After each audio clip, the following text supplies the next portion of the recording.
जब तक चल रही है तो जिंदगी है, जो रुक गई तो कहानी है, और हर कहानी कुछ कहती है। ऐसी ही कुछ कहानियों की कुछ बातें लेकर आई हूँ मैं, मेघा माहेश्वरी।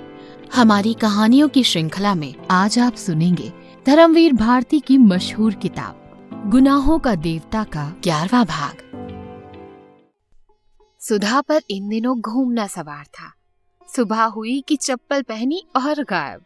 गेसु, कामिनी, प्रभा, लीला, शायद ही कोई लड़की बची हो जिसके यहाँ जाकर सुधा उधम न मचाती हो और चार सुख दुख की बातें ना कराती हो।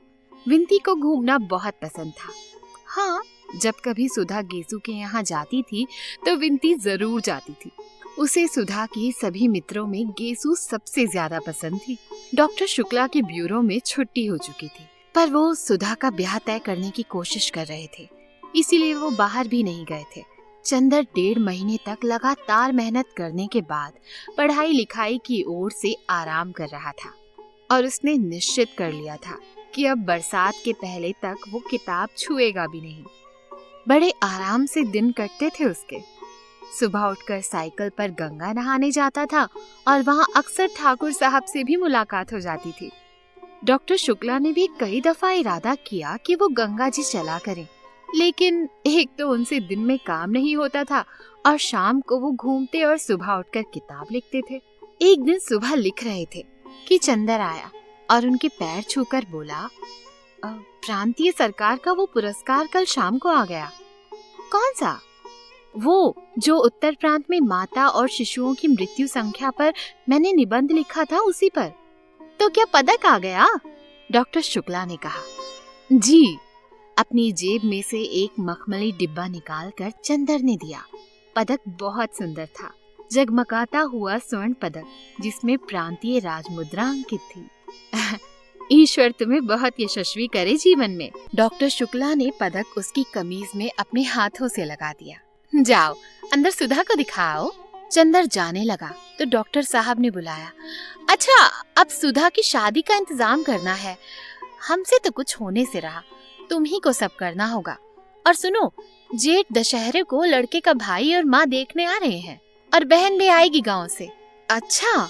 चंदर बैठ गया कुर्सी पर और बोला, कहाँ है लड़का? क्या करता है? लड़का शाहजहांपुर में है, घर के जमींदार हैं ये लोग। लड़का एमए है और अच्छे विचारों का है।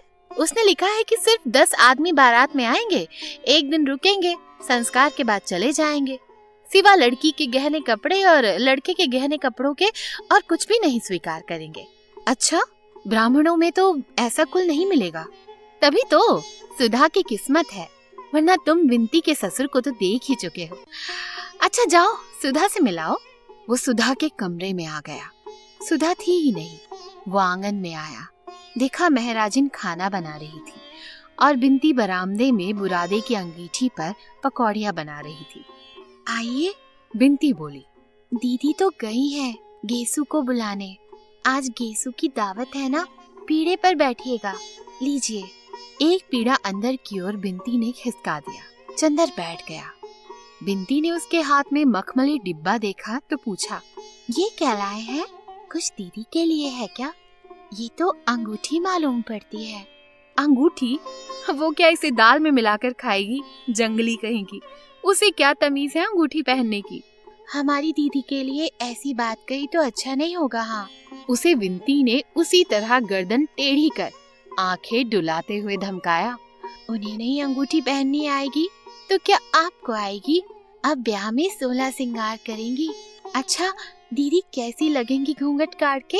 अभी तक तो सिर खोले चकई की तरह घूमती फिरती है। तुमने तो डाल ली आदत ससुराल में रहने की, चंदर ने बिंती से कहा। अरे हमारा क्या? एक गहरी सांस लेते हुए बिंती ने कहा, हम तो उसी के लिए बने थे, लेकिन सुधा दीदी को ब्याह शादी में ना फंसना पड़ता तो अच्छा था। दीदी इन सब के लिए बनी ही नहीं थी। आप मामा जी से कहते क्यों नहीं? चंदर ने कुछ जवाब नहीं दिया, चुपचाप बैठा हुआ सोचता रहा। बिंती भी कढ़ाई में से पकौड़ियाँ निकाल कर थाली में रखने लगी। थोड़ी देर बाद जब वो घी में पकौड़ियाँ डाल चुकी थी, तब भी वो वैसे ही गुमसुम बैठा सोच रहा था। क्या सोच रहे हैं आप? नहीं बताइएगा। फिर अभी हम दीदी से कह देंगे कि बैठे बैठे सोच रहे थे। बिंती बोली। क्या तुम्हारी दीदी का डर पड़ा है मुझे? चंदर ने कहा। अपने दिल से पूछिए, हमसे नहीं बन सकते आप। बिंती ने मुस्कुरा कर कहा और उसके गालों में फूलों के कटोरे खिल गए। अच्छा, इस डिब्बे में क्या है? कुछ प्राइवेट है क्या? नहीं जी, प्राइवेट क्या होगा, और वो भी तुमसे। सोने का मेडल है, मिला है मुझे एक लेख पर। और चंदर ने डिब्बा खोलकर दिखा दिया। आहा, ये तो बहुत अच्छा है, हमें दे दीजिए। बिंती बोली। क्या करेगी तू? चंदर ने हंसकर कहा। अपने आने वाले जीजा जी के लिए कान में बुंदे बनवा लेंगे। बिंती बोली। अरे हाँ, आपको एक चीज दिखाएं? क्या? ये नहीं बताते, देखिएगा तो उछल पड़िएगा। तो दिखाओ ना। अभी तो दीदी आ रही होंगी, दीदी के सामने नहीं दिखाएंगे। सुधा से छुपकर हम कुछ भी नहीं कर सकते, ये तुम जानती हो। चंदर बोला। छिपाने की बात थोड़ी है, देखकर तब उन्हें बता दीजिएगा। लो, सुधा दीदी तो आ ही गई। चंदर ने पीछे मुड़कर देखा। सुधा के हाथ में एक लंबा सा सरकंडा था और उसे झंडे की तरह फहराती हुई चली आ रही थी। चंदर हंस पड़ा। खिल गए दीदी को देखते ही। बिंती बोली और एक गरम पकौड़ी चंदर के ऊपर फेंक दी। अरे अरे, बड़ी शैतान हो गई हो तुम तो, पाजी कहीं की। चंदर बोला। सुधा चप्पल उतार कर अंदर आई, झूम पीठ लाती हुई चली आ रही थी। कहो सेठ स्वार्थी मल, उसने चंदर को देखते ही कहा। सुबह हुई और पकौड़ी की महक लग गई तुम्हें।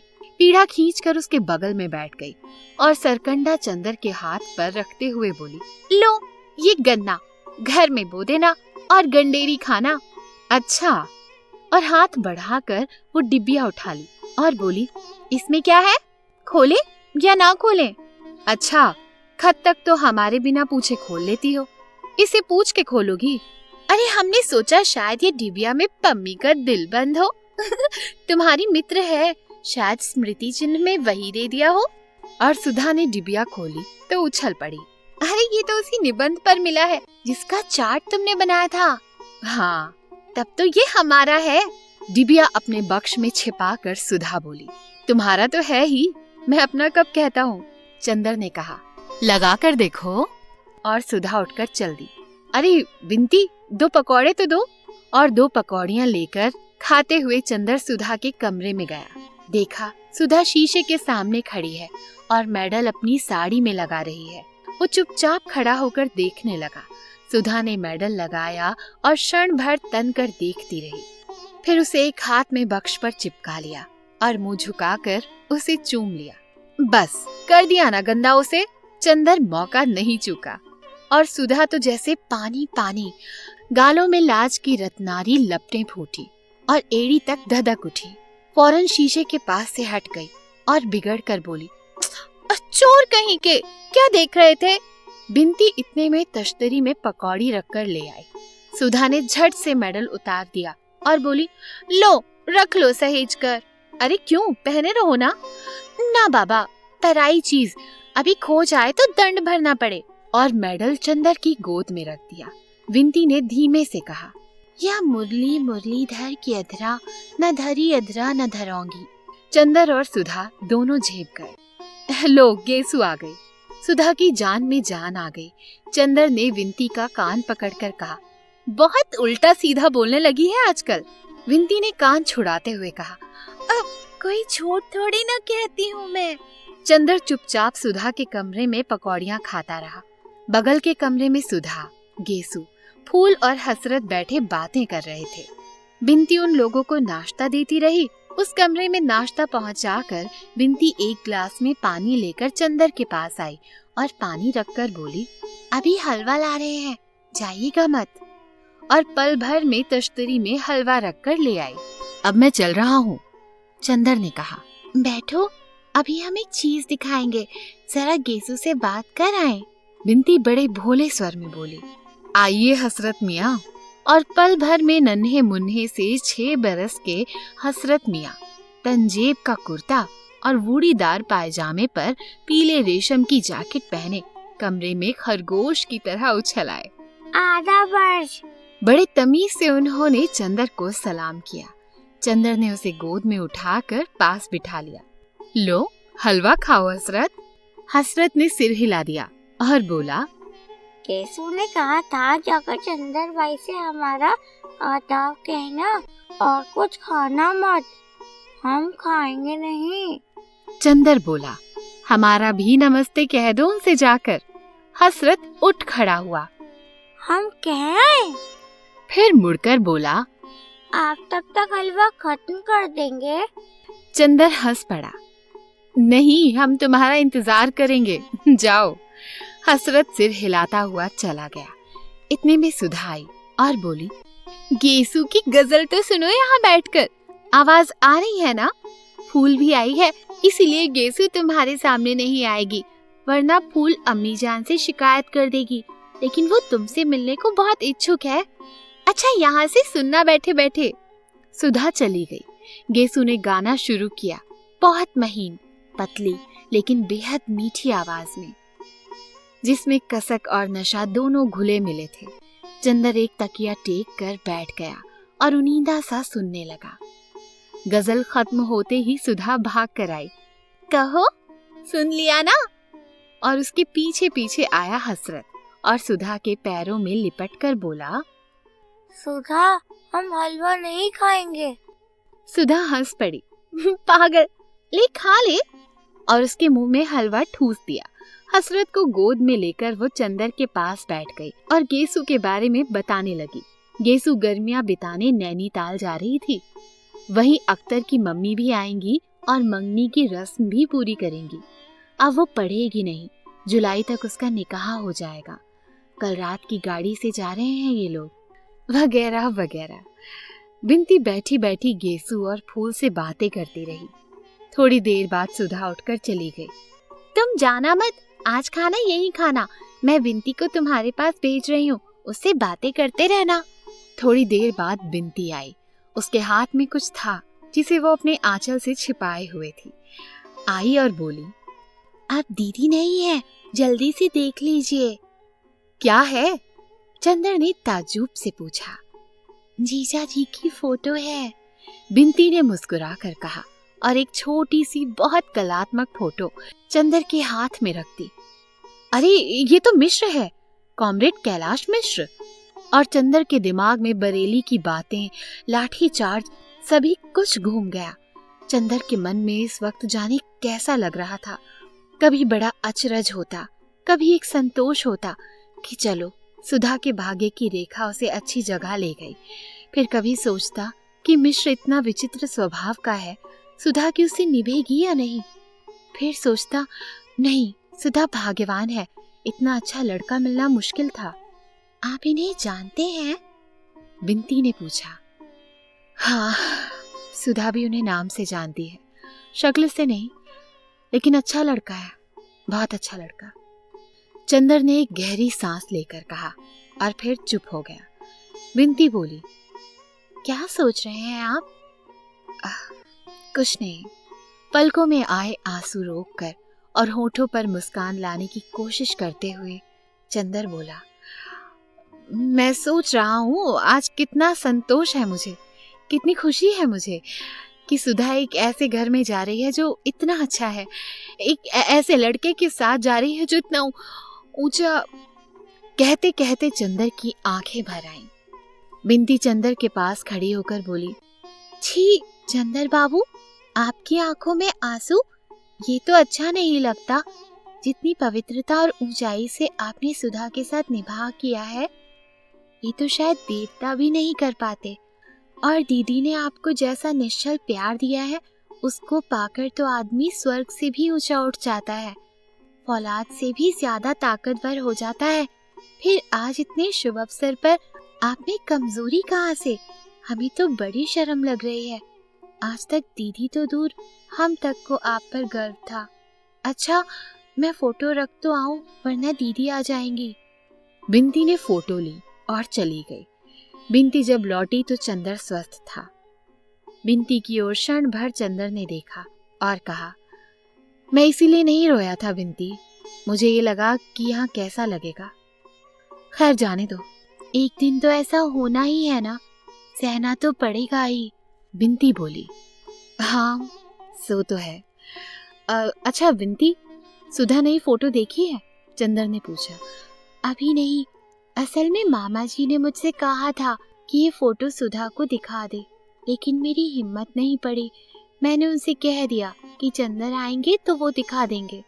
आप जब ठीक समझे तो दिखा दें। जेठ दशहरा अगले ही मंगल को है, विंती ने कहा। अच्छा, एक गहरी सांस लेकर चंदर बोला। विंती थोड़ी देर तक चंदर की ओर एकटक देखती रही। चंदर ने उसकी निगाह चुरा ली और बोला, क्या देख रही हो विंती? देख रही हूँ कि आपकी पलकें झपकती हैं या नहीं। विंती बहुत गंभीरता से बोली। क्यों? इसलिए कि मैंने सुना था देवताओं की पलकें कभी नहीं गिरती। चंदर एक फीकी हंसी हंसकर रह गया। नहीं, आप मजाक ना समझे। मैंने अपनी जिंदगी में जितने लोग देखे उनमें आप जैसा कोई भी नहीं मिला। कितने ऊंचे हैं आप, कितना विशाल हृदय है आपका। दीदी कितनी भाग्यशाली है। चंदर ने कुछ जवाब नहीं दिया। जाओ फोटो ले आओ, उसने कहा। आज ही दिखा दूं। जाओ खाना भी ले आओ, अब घर जाकर करना ही क्या है। पापा को खाना खिलाने के बाद चंदर और सुधा खाने बैठे। महराजिन चली गई थी, इसीलिए विंती सेक सेक कर रोटी दे रही थी। सुधा एक रेशमी सनिया पहने चौके के अंदर खा रही थी और चंदर चौके के बाहर। सुबह के कच्चे खाने में डॉक्टर शुक्ला बहुत छूत छात का विचार रखते थे। देखो, आज विंती ने रोटी बनाई है तो कितनी मीठी लग रही है। एक तुम बनाती हो कि मालूम ही नहीं पड़ता रोटी है कि सोख्ता। चंदर ने सुधा को चिढ़ाते हुए कहा। सुधा ने हंसकर कहा, हमें विंती से लड़ाने की कोशिश कर रहे हो आप? विंती और हमारी जिंदगी भर लड़ाई नहीं हो सकती। अरे हम सब समझते हैं इनकी बात, विंती ने रोटी पकड़ाते हुए कहा। और जब सुधा सिर झुकाकर खाने लगी तो विंती ने आंख के इशारे से पूछा, कब दिखाओगे? चंदर ने सिर हिलाया और फिर सुधा से बोला, तुम उन्हें चिट्ठी लिखोगी? किन्हें? कैलाश मिश्रा को, वही बरेली वाले। उन्होंने हमें खत लिखा था, उसमें तुम्हें प्रणाम लिखा था। चंदर बोला। नहीं, खत वत नहीं लिखते। उन्हें एक दफे बुलाओ तो यहाँ। हाँ बुलाएंगे, अब महीने 2 महीने बाद।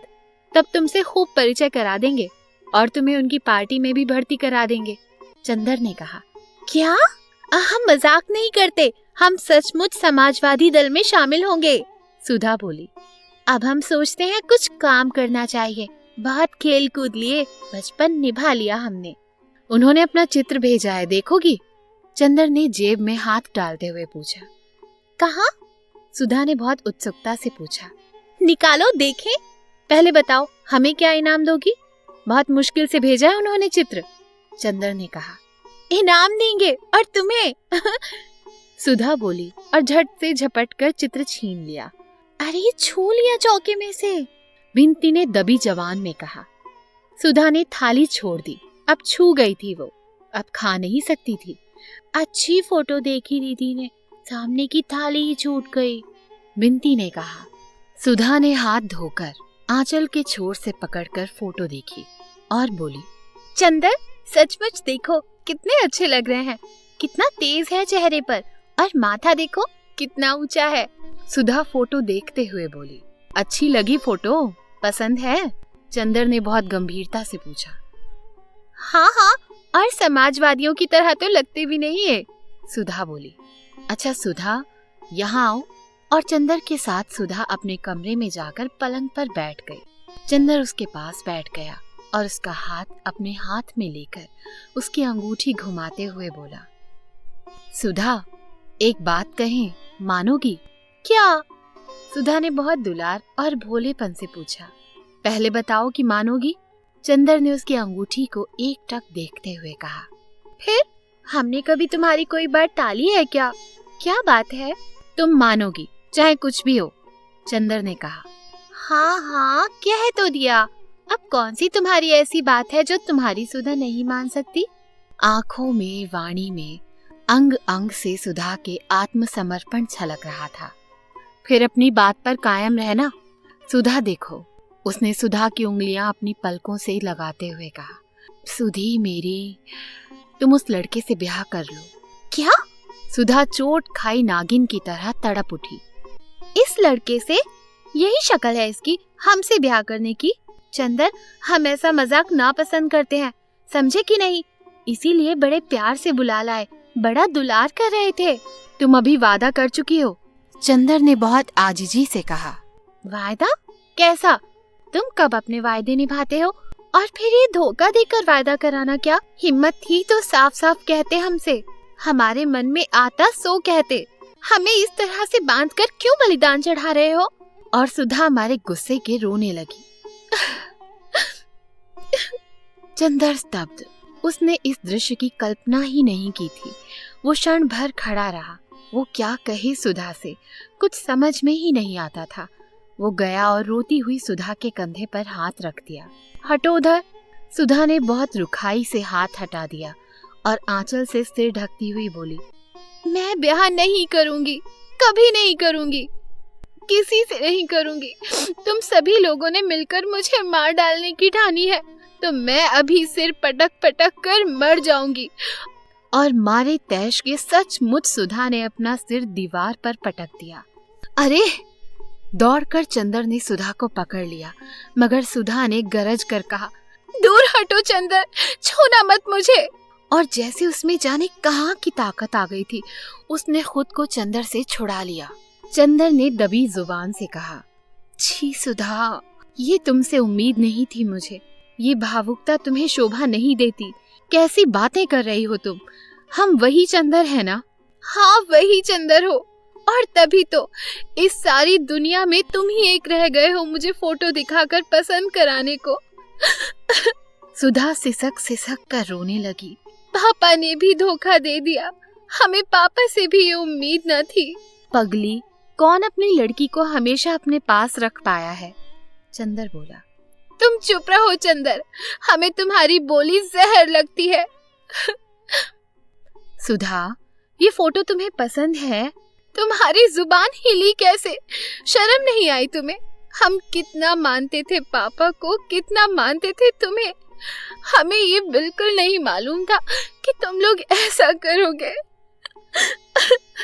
थोड़ी देर चुपचाप सिसकती रही सुधा और फिर धधक कर उठी। कहाँ है वो फोटो? लाओ, अभी मैं जाऊंगी पापा के पास।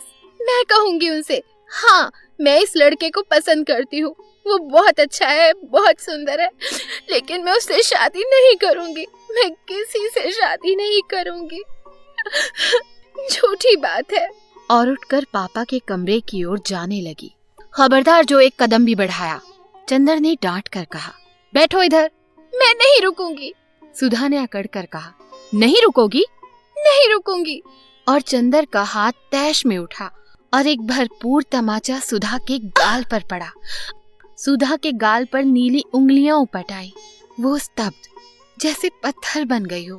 आंख में आंसू जम गए, पलकों में निगाहें जम गई, होठों में आवाज जम गई और सीने में सिसकियां जम गई।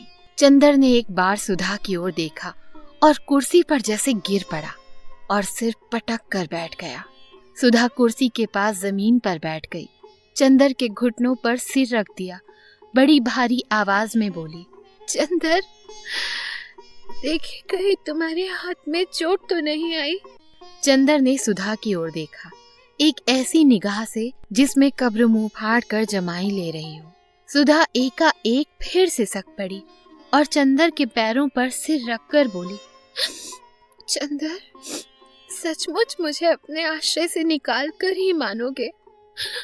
चंदर, मजाक की बात दूसरी है, लेकिन जिंदगी में तो दुश्मनी मत निकाला करो। चंदर एक गहरी सांस लेकर चुप हो गया और फिर सिर थाम कर बैठ गया। 5 मिनट बीत गए। कमरे में सन्नाटा, गहन खामोशी। सुधा चंदर के पांव को छाती से चिपकाए सूनी सूनी निगाहों से जाने कुछ देख रही थी। दीवारों के पार, दिशाओं के पार, क्षितिजों से परे दीवार पर घड़ी चल रही थी। टिक टिक। चंदर ने सिर उठाया और कहा, सुधा, हमारी तरफ देखो। सुधा ने सिर ऊपर उठाया। चंदर बोला, सुधा, तुम हमें जाने क्या समझ रही होगी, लेकिन अगर तुम समझ पाती कि मैं क्या सोचता हूँ, क्या समझता हूँ। सुधा कुछ नहीं बोली। चंदर कहता गया, मैं तुम्हारे मन को समझता हूँ सुधा। तुम्हारे मन ने जो तुमसे नहीं कहा वो मुझसे कह दिया था। लेकिन सुधा, हम दोनों एक दूसरे की जिंदगी में क्या इसलिए आए हैं कि एक दूसरे को कमजोर बना दे? गलत मत समझो चंदर, मैं केसू नहीं कि अख्तर से ब्याह के सपने देखूं, और ना तुम ही अख्तर हो चंदर। मैं जानती हूँ कि मैं तुम्हारे लिए राखी के सूत से भी ज्यादा पवित्र रही हूँ, लेकिन मैं जैसी हूँ मुझे वैसी ही क्यों नहीं रहने देते।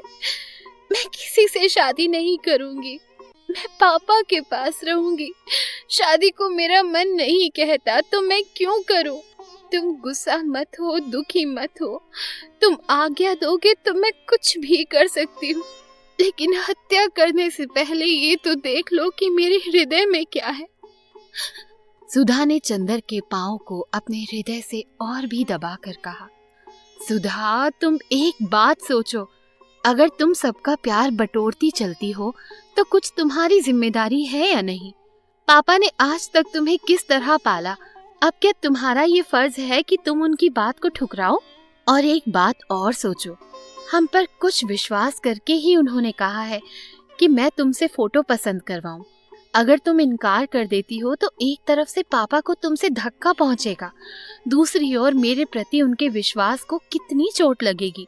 हम उन्हें क्या मुंह दिखाने लायक रहेंगे भला? तो तुम क्या चाहती हो?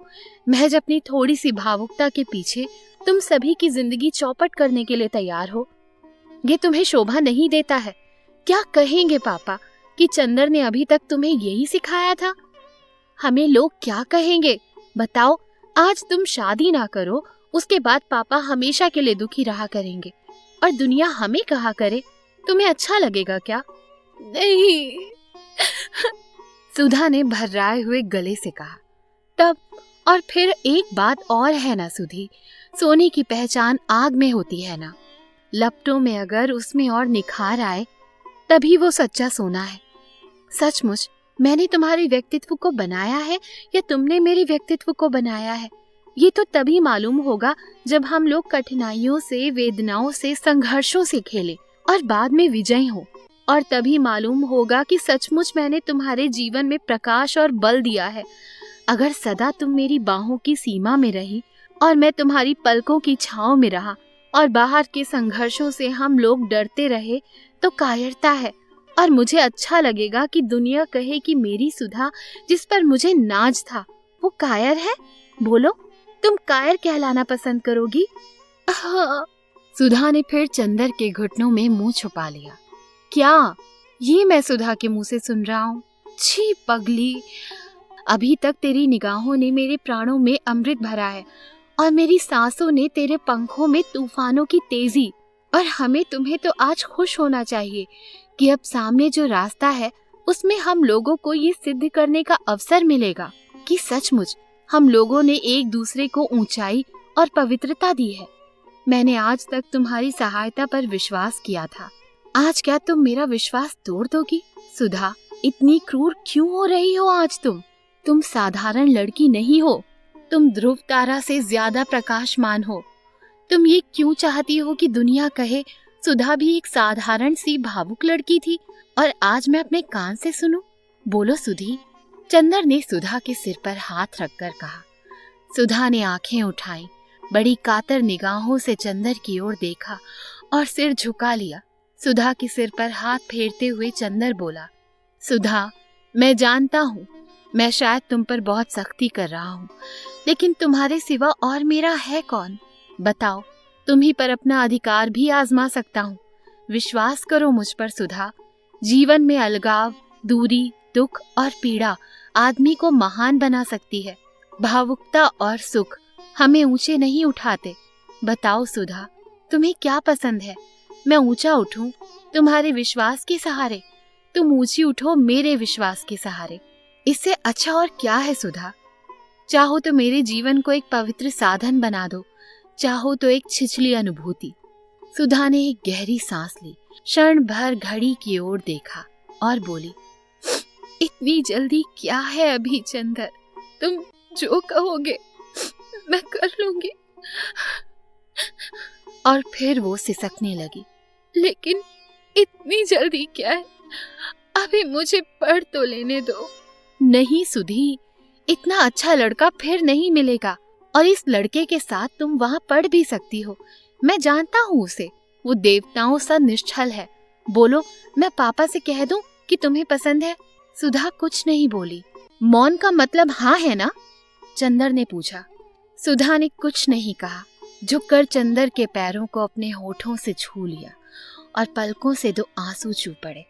चंदर ने सुधा को उठा लिया और उसके माथे पर हाथ रखकर कहा, ईश्वर तुम्हारी आत्मा को सदा ऊंचा बनाएगा सुधा। उसने एक गहरी सांस लेकर कहा, मुझे तुम पर गर्व है, और फोटो उठाकर बाहर चलने लगा। कहाँ जा रहे हो? जाओ मत। सुधा ने उसका कुर्ता पकड़कर बड़ी आजिजी से कहा, मेरे पास रहो, तबीयत घबराती है। चंदर पलंग पर बैठ गया। सुधा तकिए पर सिर रखकर लेट गई और फटी फटी पथराई आंखों से जाने क्या देखने लगी। चंदर भी चुप था, बिल्कुल खामोश। कमरे में सिर्फ घड़ी चल रही थी, टिक टिक। थोड़ी देर बाद सुधा ने चंदर के पैरों को अपने तकिए के पास खींच लिया और उसके तलवों पर होंठ रखकर उसमें मुंह छुपाकर चुपचाप लेटी रही। विनती आई। सुधा हिली भी नहीं। चंदर ने देखा वो सो गई थी। विनती ने फोटो उठाकर इशारे से पूछा, मंजूर? हाँ। विनती ने बजाय खुश होने के चंदर की ओर देखकर सिर झुका लिया और चली गई। सुधा सो रही थी और चंदर के तलवों में उसकी नरम कुंवारी सांसें गूंज रही थी। चंदर बैठा रहा चुपचाप। उसकी हिम्मत न पड़ी कि वो हिले और सुधा की नींद तोड़ दे। थोड़ी देर बाद सुधा ने करवट बदली तो वो उठकर आंगन के सोफे पर जाकर लेट गया और जाने क्या सोचता रहा। जब उठा तो देखा धूप ढल गई है और सुधा उसके सिरहाने बैठी उसे पंखा छल रही है। उसने सुधा की ओर अपराधी जैसी कातर निगाहों से देखा और सुधा ने बहुत दर्द से आंखें फेर लीं और ऊंचाइयों पर आखिरी सांसें लेती हुई मरणासन्न धूप की ओर देखने लगी। चंदर उठा और सोचने लगा तो सुधा बोली, कल आओगे कि नहीं? क्यों नहीं आऊंगा? चंदर बोला, मैंने सोचा शायद अभी से दूर होना चाहते हो। एक गहरी सांस लेकर सुधा बोली और पंखे की ओट में आंसू पोंछ लिए। क्या समाज के नियम किसी को इतना मजबूर कर सकते हैं कि वो अपने सबसे अजीज पर ही हाथ उठा बैठे? चंदर और सुधा की इस दर्द भरी दास्तां का आगे क्या अंजाम होगा, सुनिए अगले एपिसोड में। बने रहिए मेरे साथ और मेरे चैनल मेघा रिसाइट्स को सब्सक्राइब कीजिए। धन्यवाद।